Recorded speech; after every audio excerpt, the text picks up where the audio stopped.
দলের হাইকমান্ডের নির্দেশ অমান্য করে নির্বাচনে থেকে গেলেন আওয়ামী লীগের মন্ত্রী এমপিদের আত্মীয় স্বজনরা।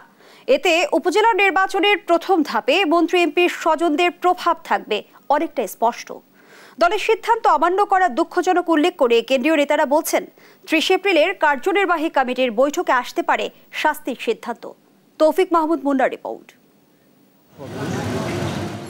৪ ধাপের উপজেলা নির্বাচনের প্রথম ধাপের নির্বাচন হবে আগামী ৮ই মে। ১৫০ উপজেলায় এই নির্বাচনে মনোনয়ন প্রত্যাহারের শেষ দিন ছিল সোমবার। অন্যান্যবার দলীয় প্রতীক দিলেও অংশগ্রহণমূলক নির্বাচনের জন্য দলীয় প্রতীক দিচ্ছে না ক্ষমতাসীন আওয়ামী লীগ। দলীয় প্রতীকবিহীন হয় শুরু থেকে প্রভাব বিস্তার শুরু করেছেন মন্ত্রী এমপি সহ আওয়ামী লীগের অনেক কেন্দ্রীয় নেতার আত্মীয় স্বজনেরা। মনোনয়ন জমা থেকে শুরু করে নির্বাচনী প্রচারণায় একের পর এক বিতর্কিত কর্মকাণ্ডে ক্ষুব্ধ হন দলীয় হাইকমান্ড। নির্দেশ দেন মন্ত্রী এমপিদের আত্মীয় স্বজনদের নির্বাচন থেকে সরে দাঁড়াতে। কিন্তু বাস্তব চিত্র ভিন্ন। দলীয় নির্দেশনা অমান্য করেই নির্বাচনে প্রতিদ্বন্দ্বিতা করছেন প্রায় সবাই।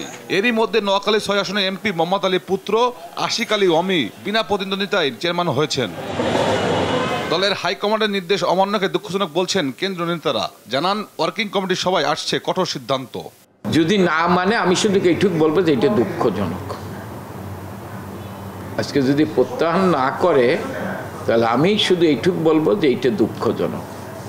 এটা মাননীয় সংসদ সদস্য, মন্ত্রী, ইভেন কি আমি এস.এম. কামাল আওয়ামী লীগের সাংগঠনিক সম্পাদক, আমার কাছ থেকেও এটা প্রত্যাশা হওয়া উচিত না।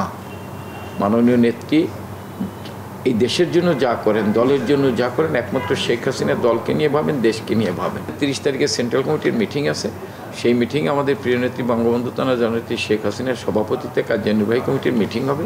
সেই মিটিং আলোচনা করে যে সিদ্ধান্ত হবে সেইটাই আমরা বাস্তবায়ন করার চেষ্টা করব।